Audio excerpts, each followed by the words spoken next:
sebagai penyandang disabilitas daksa dan pendiri UMKM Apis Craft ya Mas? Iya. Nah, yang bergerak di bidang kerajinan pria dan sablon dikerjakan langsung oleh disabilitas ya Mas? Iya, kita langsung oleh Wah, disabilitas. Yang kedua, kita juga kedatangan tamu gak kalah spesial juga loh, yaitu Mbak Emi. Dia itu netra tapi yang low vision gitu. Jadi masih bisa lihat ya? Ya, gitu. Yang bersatu sebagai mahasiswa aktif di kampus Unipar ini gitu. Mas Hafiz sendiri kan sudah lama berkecimpung di dunia UMKM disabilitas. Apa sih kesulitan yang kalian hadapi selama ini? Baik, agak sedikit cerita ya Mbak terkait UMKM ini. Saya bergerak di UMKM di bidang craft dan sablon ini sudah sekitar 2 tahun. Dan kesulitannya adalah di keterampilan ini tuh atau usaha ini tuh lebih ke perizinannya sama pemasaran produknya. Karena ini bentuknya adalah pria, apalagi yang buat disabilitas ya. Jadi itu masalahnya itu tertentu. Jadi yang beli itu tertentu. Gak semua orang beli. Oh, apa masih dipandang sebelah mata gitu? Selain dipandang sebelah mata, dianggapnya karya ini tuh cuma jual apa ya?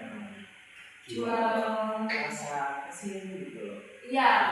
Oh, dikira kayak orang beli kesamaan. Maaf nih ya, karena iba. Karena kasihan. Iya. Padahal yang coba saya bangun dari usaha ini adalah disabilitas itu juga bisa menghasilkan karya. Iya, benar sekali. Baik itu karyanya berupa sablon ataupun berupa karya lainnya. Kan sebenarnya saya itu jual fungsi dan seninya ya. Tapi orang tuh menganggap oh kita beli karena kasihan, karena dia bisa Cara memandang mereka itu salah. Masih banyak yang belum sadar akan hal itu ya. Terus selain itu ada lagi kesulitan? Ya, selain itu perizinannya itu kan sulit, pemasarannya juga sulit. Selain itu cari disabilitas yang memang mau bekerja di bidang ini itu juga sulit gitu loh. Kebanyakan dari mereka disabilitas itu untuk dilatih dalam dunia pria ini. Jadi sana kerjakan sendiri? Ada beberapa tim, saya udah punya tiga orang. Ada saya, ada pemain dari Malang, dan dari Lumajang. Jadi masing-masing ada bagiannya. Kalau saya biasanya desain, kalau teman saya dari Malang itu namanya Mas Rizky, itu bagian untuk eksekusinya. Mas Heru itu biasanya bantu Mas Rizky. Kalau misalkan Mas Rizky kan bisa bebas daksa, dia untuk tujuannya tidak susah. Biasanya bagi Mas Rizky, misalkan kita lagi ada project bikin sablon wok, nah biasanya itu akan tempatnya jadi dibantu Mas Heru.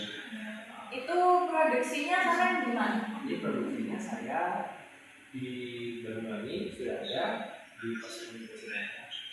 Oh, berarti sudah buka 2 cabang ya? Sudah buat. Wah, keren banget. Sebelumnya boleh tahu nggak? Sampean kan sekarang sebagai mahasiswa ya. Sebelum sampean jadi mahasiswa, sepertinya sampean sudah belalang buana kemana-mana ini. Iya, benar. Benar, kayak saya kalau lihat di IG-nya tuh, wah orang ini foto sama orang-orang penting loh. Boleh diceritakan nggak pengalamannya? Oke, sedikit lebih pengalaman ya. Sebelumnya, sebelum saya berkuliah, saya itu fokusnya di pendidikan vokasi. Vokasi yang saya miliki itu adalah pelatihan sablon. Nah, jadi selain pelatihan sablon juga, saya dapat pelatihan marketing online juga dapat. Kemudian saya juga ada pelatihan customer service gitu. Jadi dari pengalaman-pengalaman itu saya coba bangun usaha ini. Oh begitu. Boleh tahu nggak pernah ketemu sama siapa aja? Kalau pernah ketemu toko-toko publiknya banyak sih. Ada pernah ketemu Risma. Gubernur Jawa Timur dulu ya. Juga pernah ketemu dengan Kofifa. Keren. Terus pernah ketemu sama Kadinsus. Kadinsus itu kepala dinas sosial Provinsi Jawa Timur. masih banyak sih beberapa yang lain yang berburu. Apa ya selama yang rasakan? Pastinya rasanya apa ya? Bertemu dengan orang-orang hebat itu pastinya bangga ya. Iya. Bangga. Kemudian saya bisa bertukar pikiran terkait isu-isu tentang disabilitas, bagaimana disabilitas dipandang, terus bagaimana disabilitas itu diberikan ruang dalam mereka untuk bekerja, dalam mereka untuk mendapatkan hak-haknya baik di pekerjaan maupun di pendidikan. Saya boleh tanya nggak? Sana pernah nggak dibully? Maaf ya, soalnya setahu saya di lingkungan saya yang disabilitas, banyak yang disabilitas tuh pada dibully gitu. Apakah Sana merasakan juga? Bersyukurnya saya tidak pernah dibully. Saya dari SD sampai kemudian saya sekolah SMK, itu saya sekolahnya di sekolah formal ya. Jadi di lingkungan saya itu tidak ada disabilitas sama sekali, hanya saya. Tapi meskipun hanya saya disabilitas, tapi saya tidak pernah mendapatkan stigma negatif tersebut baik dari keluarga maupun lingkungan teman-teman saya. Oh, jadi lingkungannya Mas di sini Positif positif, lingkungannya, ya, positif. tidak toksik, Tidak toksik, ya, ya. tidak. Terus Kalau lingkungan kita toksik, iya, toksik banget, toksik. Kadang kalau orang lewat itu, orang maaf ya, disabilitas orang tuh ada diliatin gitu kok. Kayak beda, adanya apa kan sama aja. seperti itu. Nah, untuk Mbak Ami sendiri nih, Mbak Ami ini katanya punya ini ya, selain maaf ya disabilitasnya, Mbak Ami juga punya kelebihan loh. Seperti dong kelebihannya. Aku tuh kan mahasiswa aktif PLB di Unipar. Ya. Terus selain itu juga aku bergabung di UKM Kesenian Building. Di situ aku ambil bagian musik, nari musik itu aku ambil bagian sekali. Wih, berarti bisa aja saya nyanyi dong. Iya bisa. Mbak Emi ini kan dari NTT ya? Iya. Lagu yang final sekarang apa itu? Tak bola balik juga. Boleh nggak dinyanyikan? Boleh nggak? Boleh dong. satu lagi dong. Dikit aja, dikit saja. Kalau bisa satu lagu dong, biar lama ini. Boleh yang menyanyi? Boleh. Boleh dong. Kita mau Kan itu Mbak ini Emi. kan. Bergoyang ya Pak. Biar dalam makin gagal bikin kakak jadi suka. Dulu ada rambut kepang dua, sekarang rambut merah-merah. Kakak lihat tambah manis, pulang dan tahu dari mana. Aduh ada nona jantan lalu pasang gaya depan kakak. Kakak jadi jasui, kakak tak bola balik. Ria ada nunai, semakin menyalai. Kakak hati susah, ada bikin kakak mete. Tidur malam bola balik, sejak kakak lihat ada Tuhan aku. Itu. Keren banget. Emang tak bola balik artinya apa sih Mbak? Menurut pengetahuan aku itu ya kalau bahasanya terbolak-balik. Maksudnya dibolak balik, maksudnya dibolak balik. Oh, Kalau gini ceritain apa sih mbak? iya, Aku ceritain penasaran, aku kan nggak tahu. Ya, kan Kan kami kami tahu ya Pak. Oh, iya. Aku sama Zana kan orang Jember, jadi kan nggak tahu apa bola balik. Ini menurut pengetahuan aku ya. Kalau menurut pengetahuan aku itu lagu itu menceritakan seorang cowok dia melihat seorang gadis. Nah, disitulah dia terpesona dengan kecantikan gadis itu. Oh my god itu. Iya. Terus sampai dia nggak bisa tidur malam dia kayak bola balik gitu. Oh, begitu. Oh, iya.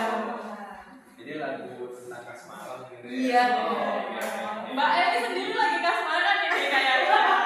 Ya sebenarnya kerasnya Dari dong. muka-muka ya dia. Itu merah langsung. Iya. Langsung sumringah dia. Baik, di sini saya mau tanya tentang pengalaman Mbak Emi ya. Mbak Emi dulu di NTT sekolah umum atau SLB? Kalau SD-nya aku SLB, Terus SMP SMA-nya itu aku inklusi. Oh, sekolah umum. inklusi. Ya. Menurut Mbak Emi nih, bedanya SLB sama sekolah inklusi itu apa? Kalau SLB-nya kita mengenal atau kenal orang-orang yang maksudnya sama kayak kita juga maksudnya.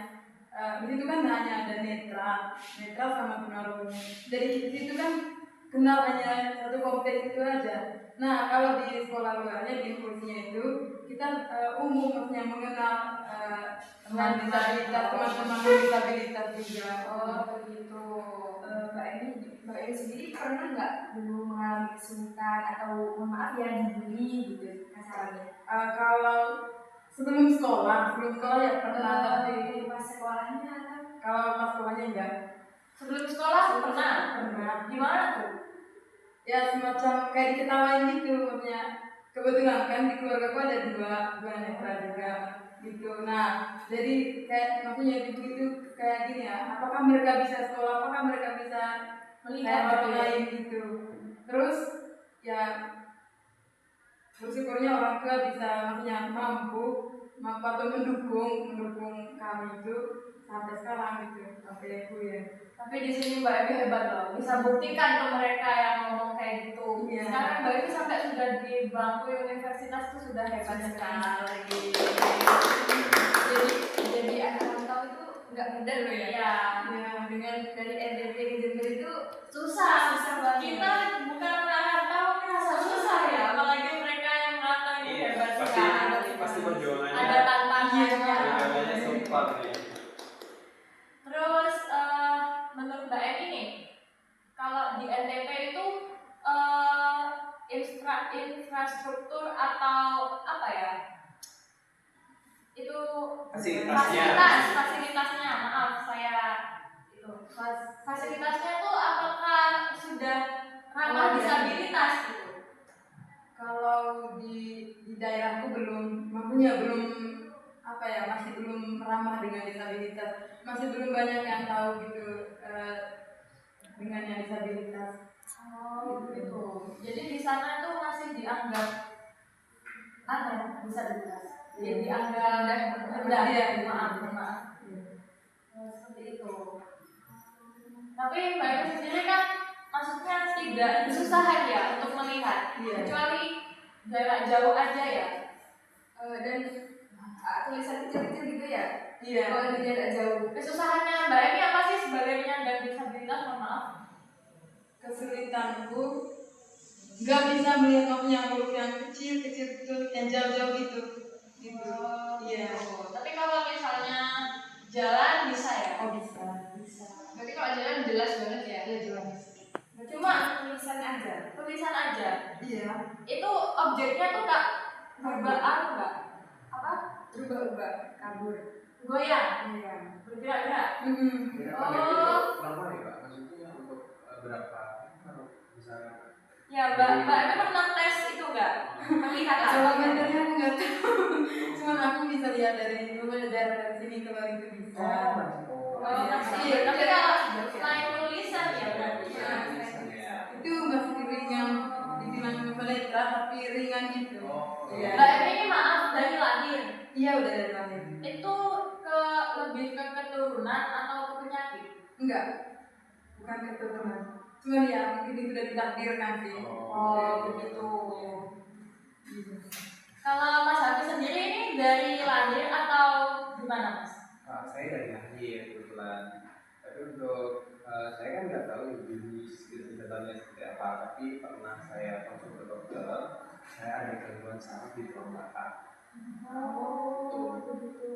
Tapi dari riwayat keluarga sendiri tidak ada yang pernah menderita itu. Berarti bukan keturunan. Bukan. Syukurnya di situ.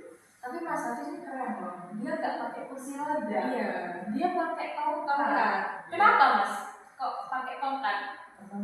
Karena saya pernah itu ngobrol sama dokter kan, umum di rumah sakit bilang ini, kalau bisa jangan pakai itu kursi roda. Nanti kalau kamu pakai kursi roda, nanti kakimu untuk otot kakinya nanti bisa bisa lemah. Jadi maka lebih sulit nanti gerakannya. Makanya disarankan pakai Tapi sampai nggak merasa kesusahan. Kalau sebenarnya kalau kesusahan sih Susah ya? pertama-pertamanya awalnya susah, tapi lambat laun ya karena terbiasa jadi sekarang mudah. Sampai kan rumahnya di Banyuwangi ya? Iya. Saya berangkat ke sini tuh katanya naik kereta. Nah itu gimana sih? Aku tuh berpikir di situ. Kok bisa sampai naik kereta itu? Kalau naik kereta tuh kan kita pesen tiketnya lewat aplikasi ya. Ya. Terus setelah itu saya biasanya ya teman kakak saya stasiun. Dari stasiun itu saya nanti masuk kereta. Di kereta itu di stasiun pasti kan ada polisi Iya. stasiun kayak gitu. Iya. Pasti mereka membantu. Oh, jadi sama naik kereta itu pakai kursi roda? Enggak, ada harganya kan. Iya. Nah, harganya itu biasanya kereta buat otomatis itu dibawakan sama petugasnya. Jadi aku kayak dipapah gitu loh. Oh, jadi kalian dipapah gitu. Dibantu sama petugasnya. Nah, ngomong-ngomong soal di kereta tuh, Ah. berarti menurut kalian di stasiun-stasiun itu udah ramah disabilitas belum? Udah lama banget. Kalau stasiun yang ada di Banyuwangi maupun yang ada di Jember itu udah lama banget. Ada paving blocknya, apa ya. betul. Nah, nanti juga disediain ada kursi rodanya. Terus ada juga itu petugasnya yang siap bantu. Bahkan ada tempat khusus yang menggunakan kursi roda, tempatnya khusus. Kalau menurut sama nih di tempat-tempat umum yang menurut sampean kurang ramah bagi disabilitas tuh kebanyakan rata-rata tempat umum mana? Biasa itu kalau tempat yang saya tahu ya yang pernah pergi di sini itu di taman-taman. Oh, di taman. Kalau di mall gitu? Kalau di mall itu bukan di dulu itu nggak ada mual ya, nggak ada mual. Saya nggak pernah ke mall di Jogja. Belum. Aku di sini kan jadi apa ya keramaian juga ya. Tapi kan kalau di sini saya kuliahnya mulai dari hari Senin sampai Rabu ya kan. Dari Senin sampai Rabu terus setelah itu saya pulang. Saya belum pernah jalan-jalan.